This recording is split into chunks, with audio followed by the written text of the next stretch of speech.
para hacerlo también mucho más dinámico. Entonces, estamos trabajando cada día. Hemos tenido 4 reuniones en estos 5 meses, o sea, casi una por mes, y 2 con todo el gabinete, para decirles, miren, en cada uno de los permisos aquí tienen que salir en no más de 2 meses, con la ventanilla única, con el silencio administrativo, que es una innovación en términos de legales y de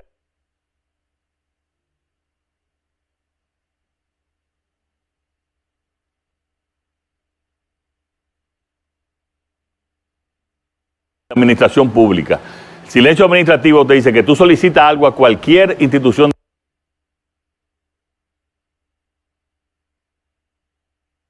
del gobierno y si no te responden en un periodo específico, ya está aprobado. Si lo que tú estás requiriendo no incumple con la ley o la constitución del país.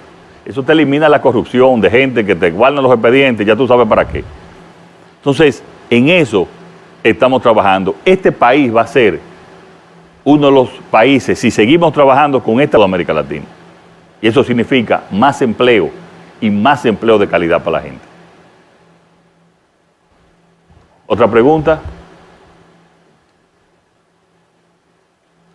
Buenas noches, Paola de los Santos le habla.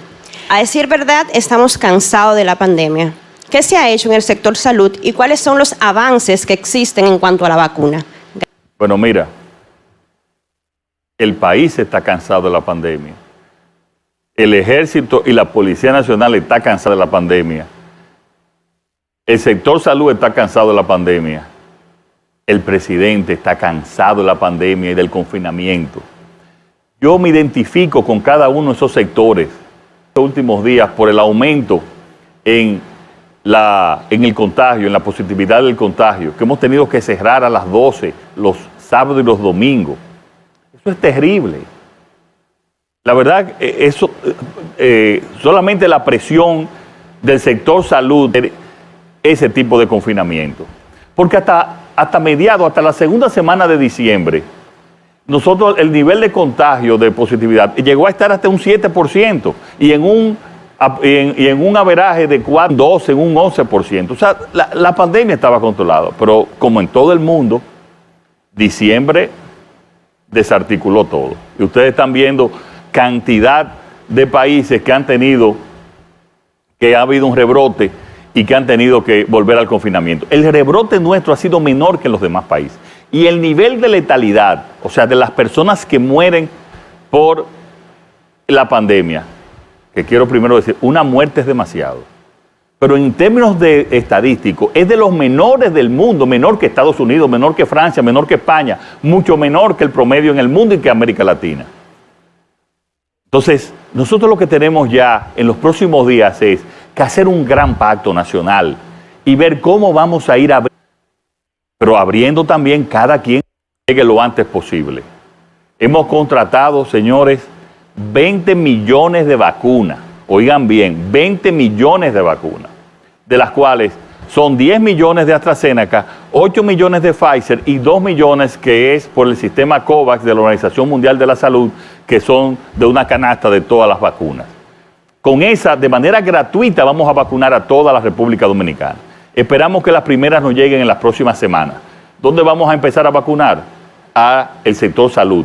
De tal manera que el sector salud, médicos, enfermeras, bioanalistas, puedan entonces organizar ese gran proyecto de vacunación que va a ser muy innovador, que vamos a incluir a toda la sociedad y que vamos a convencer también a mucha gente que tiene temor de vacunarse, incluyendo mi madre, para decirles que lo más seguro es vacunarse y llevar ese mensaje para entonces que pase toda esta y olvidarnos dentro de varios meses y a final de este año de esta terrible pandemia que tanto daño ha causado a todo el mundo.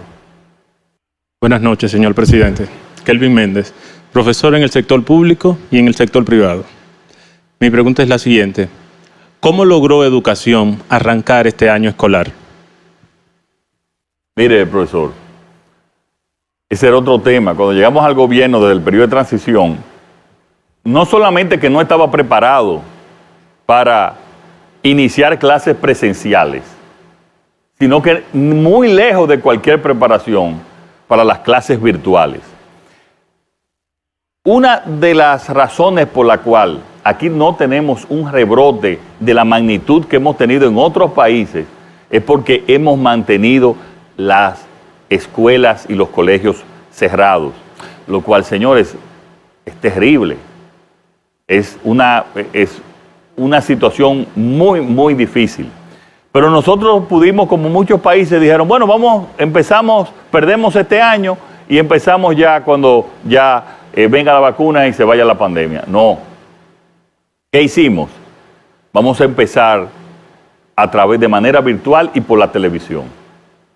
Y señores, en una encuesta que hizo Educa, el organismo privado que asesora y ayuda a la educación, el 90% de los estudiantes estaban de acuerdo ya después de 2 meses de práctica con las clases vía televisión y vía virtual. Porque quiero decirle, ¿por qué tuvimos también que hacerla así? Cuando hicimos encuestas, el 84% de los padres de los alumnos no querían que sus hijos fueran a las escuelas porque decían, no, se van a contagiar ellos, me voy a contagiar yo y va a contagiar a mamá y a papá. Entonces teníamos que trabajar y se ha hecho bien. Mucha gente me dice, no estoy de acuerdo con esa, porque eso es muy impersonal. No, yo tampoco estoy de acuerdo, pero déme la alternativa. ¿Qué otra alternativa, viendo esta pandemia, pudimos nosotros hacer? Pero al mismo tiempo, ya se hizo un proceso para comprar notebooks, laptops, a todos los estudiantes de nuestras escuelas públicas. Eso nos dirá que cuando lleguen dentro de unos meses, esas notebooks, esos laptops, aquí la brecha digital entre ricos y pobres se va a disminuir bastante, que es conseguir otro objetivo aún en esta pandemia. Y le quiero decir algo, ya ese tipo de educación virtual y por televisión llegó para quedarse. Obviamente que vamos a iniciar con las clases presenciales, pero después vamos a continuar con estas clases para también que sigan aprendiendo desde su casa. Y yo quiero decirle a todos ustedes que entren y traten de ver las clases por televisión. Señores, yo para supervisarlas me he involucrado y hasta me he recordado de muchos temas que había olvidado, de historia, de geografía, de todo. Me he educado, quiero decirle. Aprovecho en las noches bien tarde y veo, déjame ver cómo está esta clase, déjame ver cómo está aquello. Y traten de verla, porque son, la verdad, agradables y es un nuevo sistema que incluso muchos otros países ya quieren imitar y nos están pidiendo asesoría.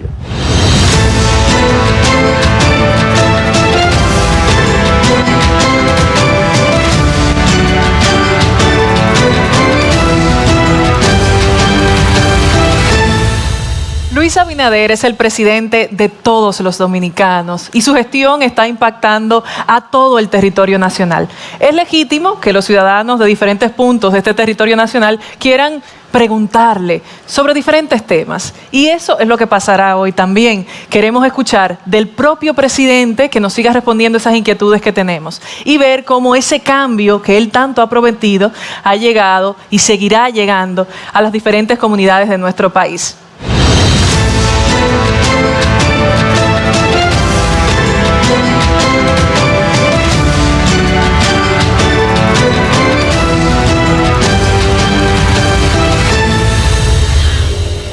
Buenas noches, señor presidente. Buenas. Mi pregunta es, Ana Mateo, ¿qué se ha hecho para facilitar la compra de medicamentos a las personas económicas? Gracias, señor presidente. Sí, gracias, Ana, desde San Juan. Mira, cuando nosotros llegamos al gobierno, tanto los hospitales como las farmacias del pueblo estaban en un inventario de un 55%. Ese inventario hoy es de un 92%. hemos comprado medicina, tanto para las farmacias del pueblo que puedan ser adquiridas a los mejores precios, como también las medicinas de alto costo que se necesitan para atender el COVID y también otras emergencias médicas, como también para los hospitales. Hoy les puedo decir que tienen las medicinas adquiridas. Y también ese gran plan de vacunación que en los próximos días nosotros vamos a anunciar. Pero al mismo tiempo, Ana, cuando llevamos el seguro médico de SENASA a más de 2 millones de dominicanos que no lo tenían, esa parte del seguro también implica de que parte de las medicinas pueden ser compradas a través del seguro. O sea que hemos tratado de que no falten medicinas en esta pandemia a través de los mecanismos que tiene el gobierno, la farmacia del pueblo, los hospitales, las medicinas de alto costo para atender también parte de las que se están utilizando para el COVID, así como también las medicinas especializadas para otros problemas de salud. Es una preocupación nuestra de que hayan las medicinas necesarias para atender el COVID y también por los otros problemas de salud.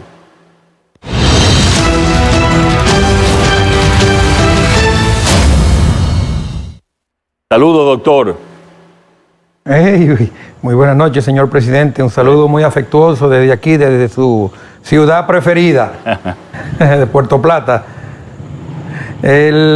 Sabemos bien la importancia que tiene el turismo, el sector turístico en la economía global de nuestro país y la importancia que tiene, obviamente, la visión del presidente y de su gobierno en las proyecciones que tenemos a corto plazo durante esta pandemia y las que habrán después de la pandemia, que seguramente durarán varios años.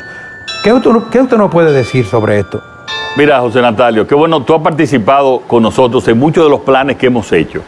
Planes que hay que separarlo en el caso de Puerto Plata, porque obviamente todo el sector turístico está afectado por la pandemia en República Dominicana y en el mundo. Pero en Puerto Plata había problemas en el sector turístico mucho antes de la pandemia. Y solamente adelantando a eso de Puerto Plata, el año pasado, aún sin pandemia, llegaron a Puerto Plata el 35% de los turistas que habían llegado 12 años antes. En el caso de la pandemia, lo que estamos es atendiendo la urgencia. Y para eso estamos subsidiando los aviones, especialmente los pasajeros, en caso de que así lo necesiten. En algunos casos llega un subsidio, en otros casos no.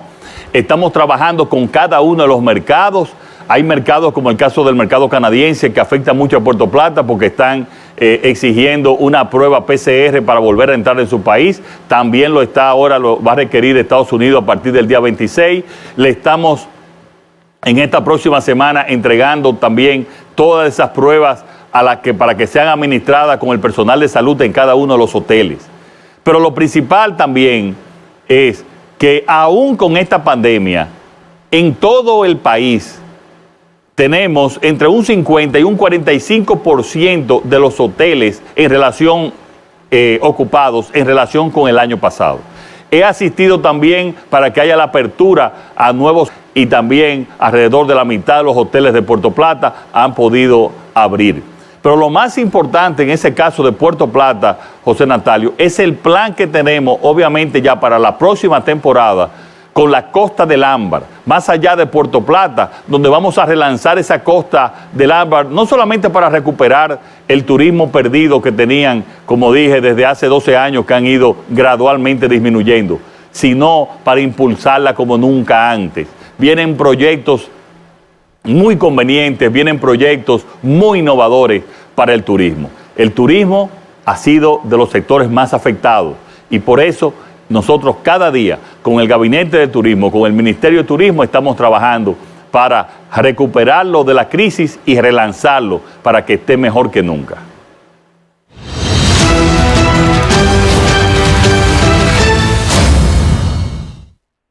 Buenas. Presidente, todo el país, quisieran saber qué se ha hecho para la recuperación de la inversión y la actividad industrial en nuestro país. Miren, apenas 5 meses nosotros hicimos la mesa de la industrialización, con una serie de incentivos a través de Proindustria, que ese sector industrial estaba requiriendo desde hace mucho tiempo. Se ha recuperado en lo que es la parte industrial de zonas francas y de las industrias mismo en todo el país. Y lo dicen los empleos. Los empleos que han crecido en el país es básicamente en el sector industrial, ya sea el industrial nacional y el industrial también de zonas francas, apoyándolo, donde hemos mandado a construir más naves en las zonas francas para poder tener más empleo de este gobierno. Por lo tanto, también todas esas políticas de industrialización están coordinadas entre el Ministerio de Industria y Comercio y también cada una de las asociaciones. Hemos firmado 2 grandes acuerdos y se está trabajando en ese sentido, aún en el medio de esta pandemia.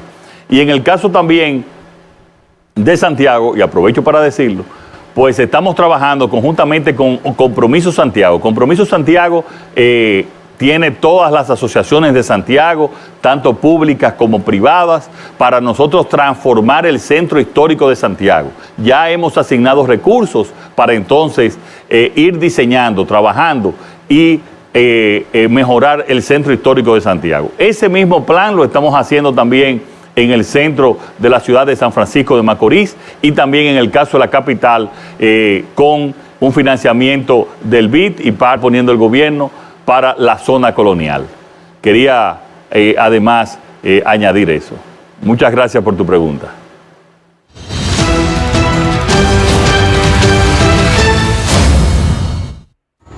Buenas noches, señor presidente. Soy Isis Pérez de Rivera, odontóloga y emprendedora. Mi pregunta es, señor presidente, ¿qué ha hecho el gobierno en estos 5 años por las provincias? ¿En qué ha invertido? Pues mayormente las grandes inversiones se quedan en la capital. Sí, gracias, doctora. Lo único que no son 5 años, son 5 meses. Entonces, en esos 5 meses hemos visitado las principales provincias del país y le hemos otorgado para las obras principales, las obras, pequeñas obras muchas veces, pero que tienen un gran impacto. Le hemos hecho inversión a través de sus ayuntamientos, de sus gobiernos locales. Eso lo estamos haciendo ahora a través del ayuntamiento de San Pedro de Macorís. Pero allá mismo en San Pedro de Macorís también hemos estado preparando para hacer el relanzamiento del puerto de San Pedro de Macorís, de tal manera de que le podamos dar mucho más vida y obviamente más empleo también en el área de San Pedro de Macorís. Pero la mayoría de los ayuntamientos, las principales ciudades, están recibiendo ayuda para que puedan esos pequeños proyectos ellos poder hacerlo a través de sus gobiernos locales. Pero algo más, en lo que es la INAPA, el Instituto Nacional de Agua Potable y Alcantarillado, en el interior del país, porque aquí en la capital todo lo que es agua potable y alcantarillado es responsabilidad de la CAS, que también ha trabajado bastante. Le hemos entregado recursos para que puedan, y lo han hecho ya, en estos 5 meses le hayan llevado agua a casi 600,000 personas que por problemitas pequeños, una bomba, 2 bombas, una tubería, pues no le estaba llevando agua de manera regular. Por lo tanto, nosotros estamos conscientes, lo hemos hecho en estos 5 meses, pero lo vamos a seguir haciendo, de que el 70% de las obras y de las inversiones que debe de hacer el gobierno deben de ser en el interior, porque en esa misma proporción está también la población dominicana. Tenemos un 33% en el Gran Santo Domingo y el resto en el interior. Y nosotros, mi familia, también es del interior y tenemos nosotros que ayudar a cada una de las provincias a desarrollarse.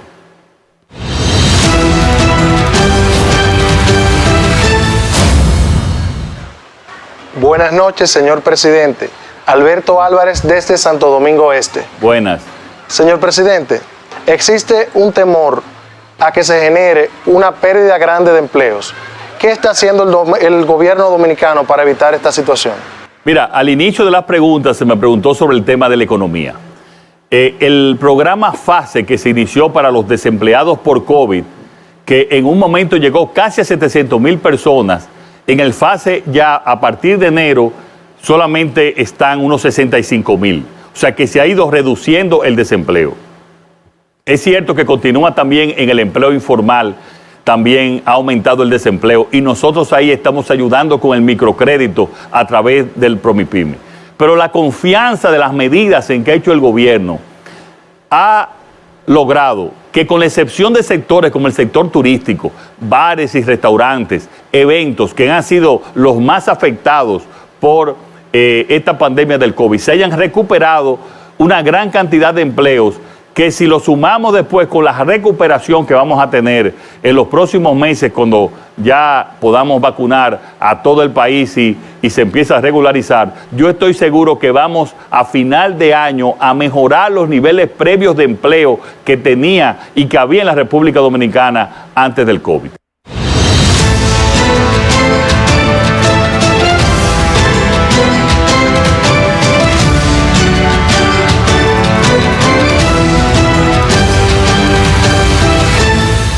Gobierno que llegue a cada rincón del territorio nacional. Ese es el objetivo del presidente Luis Abinader. Así que estuvimos conectando con ciudadanos que se encontraban desde sus comunidades. Entonces el presidente respondió. Ahora continuamos con todos los amigos y compañeros que están por aquí presentes.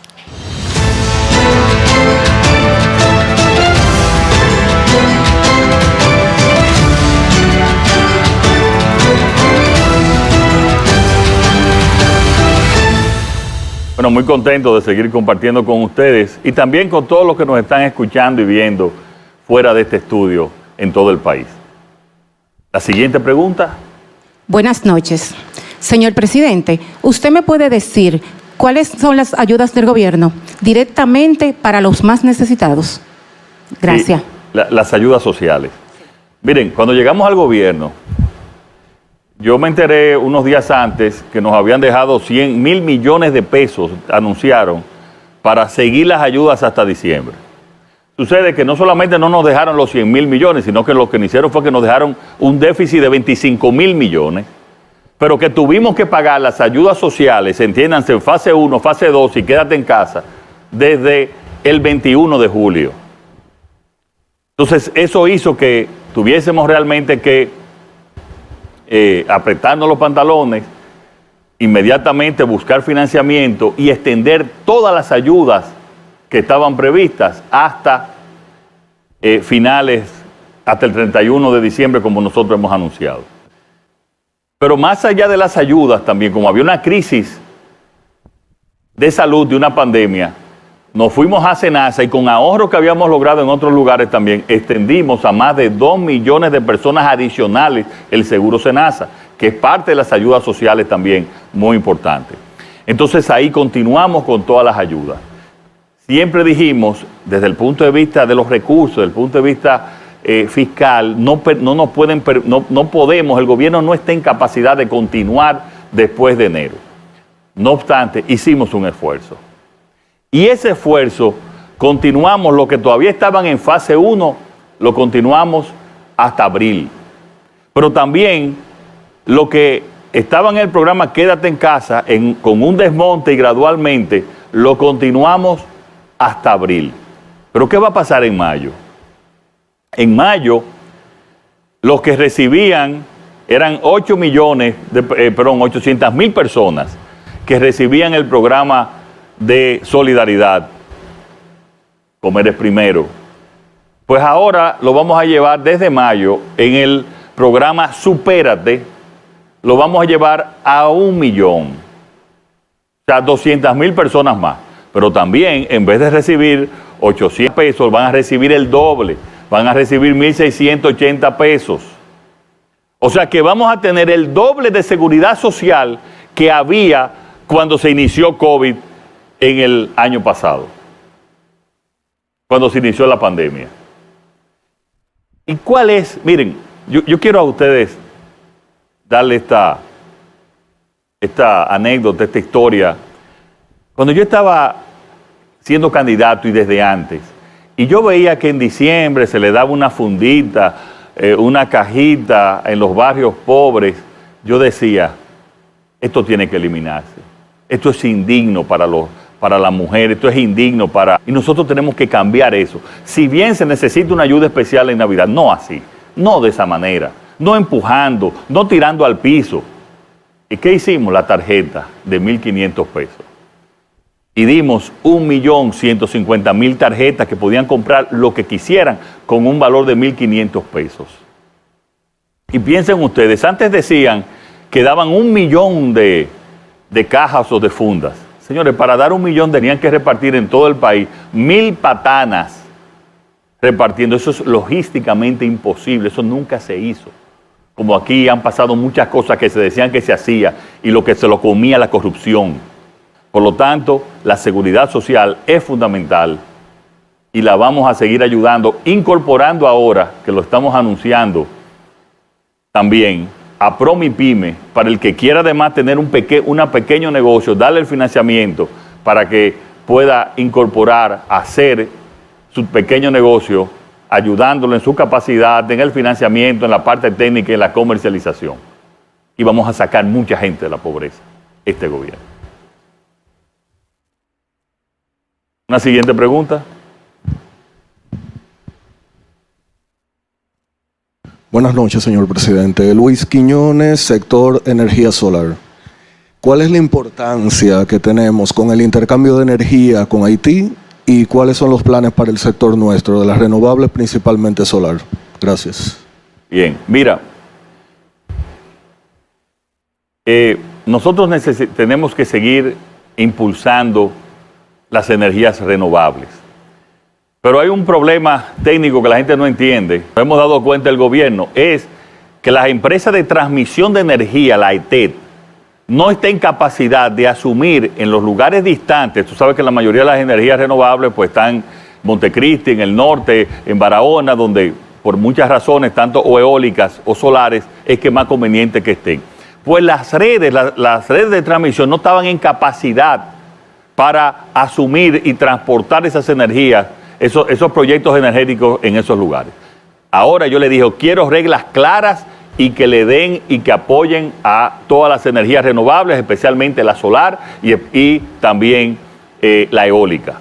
Y en ese sentido, estamos preparando una licitación para añadir 4 nuevos grandes proyectos y al mismo tiempo, con un fideicomiso privado, vamos a invertir para mejorar las redes y poder que todas las energías renovables en toda gran parte del país se conecten. Conjuntamente con eso, estamos licitando hasta 1.000 megas más, especialmente en la zona norte. Tú sabes que hay un problema de déficit de generación en la zona norte del país y la gran mayoría está en la zona sur. Entonces estamos licitando para Manzanillo, que tú sabes que es un proyecto que tenemos, que entre muchas otras cosas vamos a desarrollar la generación de energía, y también para Puerto Plata, 1.000 megas más de energía en principal, podría ser también o principalmente gas natural, que aunque no es un combustible renovable, pero es limpio. Al mismo tiempo, las EDES, las distribuidoras, señores, que cuando en las prácticas de corrupción se llevaron al límite, la estamos eficientizando. Pero también vamos a hacer alianzas público-privadas para que dejen de ser un botín político de los partidos que estén en el gobierno y que podamos entonces llevar energía barata y energía confiable a los barrios y también a los sectores más rurales, más alejados. Así como en todos los sectores, también al sector energético va a llevar y está llegando y ha llegado con gran fuerza el cambio. Entonces, como vamos a tener una sobregeneración y Haití necesita, nosotros vamos a estar disponibles con un fondo de compensación que van a hacer varios países para venderle energía a Haití si ellos así lo requieren. De tal manera que nosotros vamos a poder tener vamos a estar holgados en generación y cuando tengamos ese exceso podamos vender hacia Haití. Y todos ustedes saben que hemos disminuido también los apagones. Y los apagones que hay ahora son apagones porque se dañan unas líneas por problemas de distribución, pero no es por generación. ¿Otra pregunta? Buenas noches, señor presidente. Gusto en saludarlo. Gracias. Yo soy abuela y hay una parte que me preocupa, que es el tema de seguridad. ¿Qué se está haciendo al respecto? Gracias. Mire, he repetido que llegamos al país con una crisis, la pandemia y la crisis económica. Y bueno, ya hemos dicho cómo hemos actuado en cada uno de esos sectores. De no haber entrado con crisis, mi prioridad iba a ser desde el primer día el tema de seguridad. Pero no he dejado de trabajar en ese como en ningún otro sector, como lo he dicho. Y para el 15 de febrero, unos días antes, un día después, vamos a presentar ya el Plan Nacional de Seguridad Ciudadana, donde le vamos a dar todo el diseño de la tecnología, la forma en que vamos a administrar desde los fiscales y la justicia en coordinación con la Policía Nacional, como la tecnificación de la policía. Ahora, para que haya una policía técnica, teníamos que mejorar las condiciones de vida de la policía. Entonces, ¿qué hemos hecho hasta el momento? Le dimos un seguro máximo de SENASA a la policía.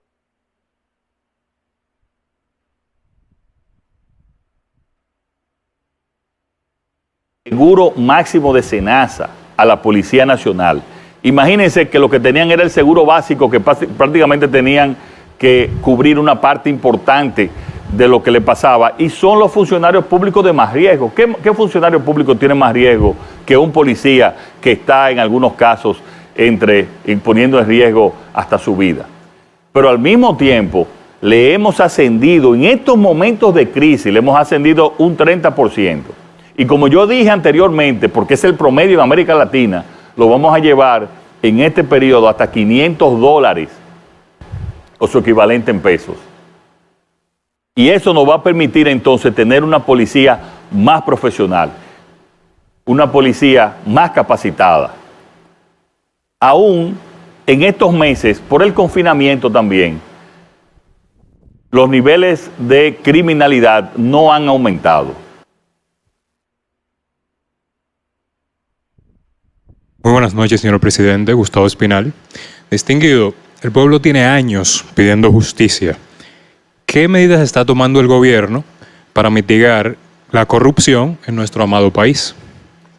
Mira, el 16 de agosto yo juramenté a la magistrada Miriam Germán Brito y a Jenny Berenice y le dije, de aquí en adelante, ustedes solo van a responder a la Constitución y a las leyes de la República Dominicana. Y eso ha sido así. Y dije en mi discurso inaugural, ni vamos a tener impunidad por la corrupción del pasado, ni tampoco por la corrupción del presente. El funcionario de mi gobierno que cometa actos de corrupción se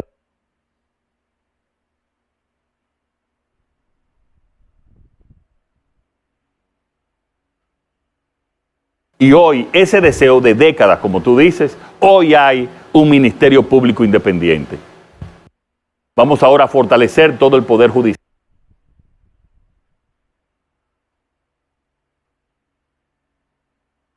También, como lo estamos haciendo en las reuniones del Consejo Nacional de la Magistratura y que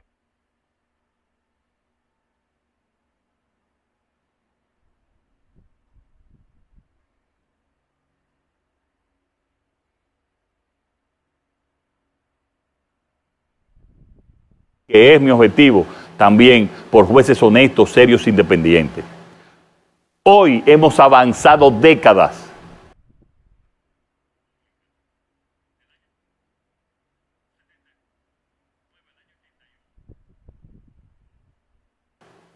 Décadas en la República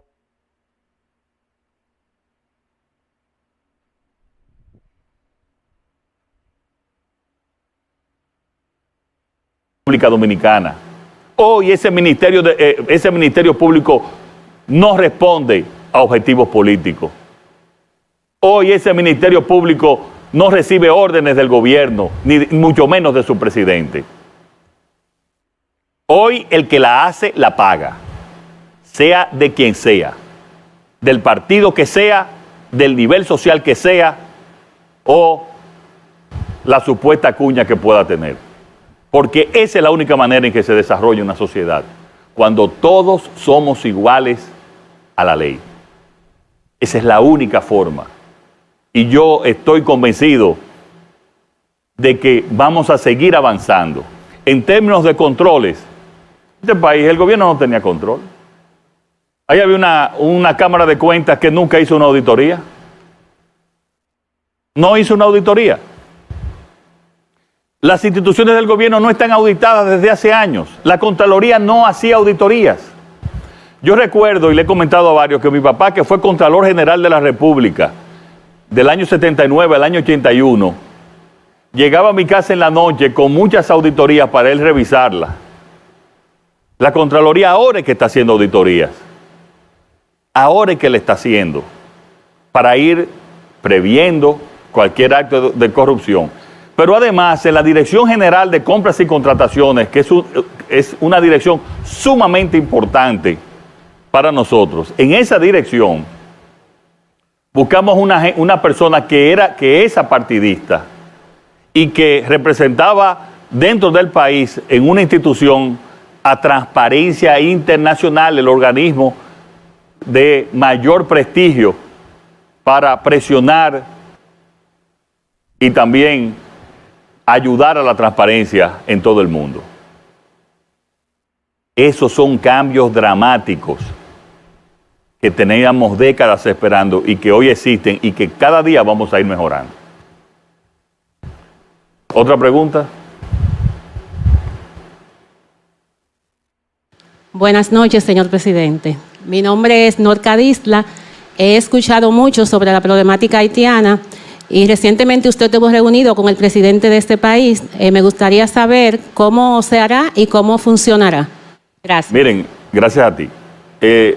Nosotros tenemos, en términos de política exterior, que tener especial atención con países como Haití, porque es nuestro único país con frontera, y obviamente y todas las relaciones sociales y económicas que tenemos con Estados Unidos, países de la importancia mundial como es el caso de China, países donde tenemos también la mayoría de la nacionalidad de nuestra inversión extranjera, como es el caso de España, México, Canadá, Brasil. Y para eso hoy hay una política exterior para cada uno de esos países, que no la había. Era una política reactiva, hoy hay una política activa. Entonces, vamos a hablar del tema de Haití. ¿Cuáles son los problemas que tenemos con Haití? El tema de las parturientas haitianas que vienen aquí a nuestro país y que el 27% de los hospitales y las maternidades públicas están atendiendo a las parturientas haitianas en un país como el nuestro, que no tenemos tampoco dinero y mucho menos en salud pública para regalar a otro país.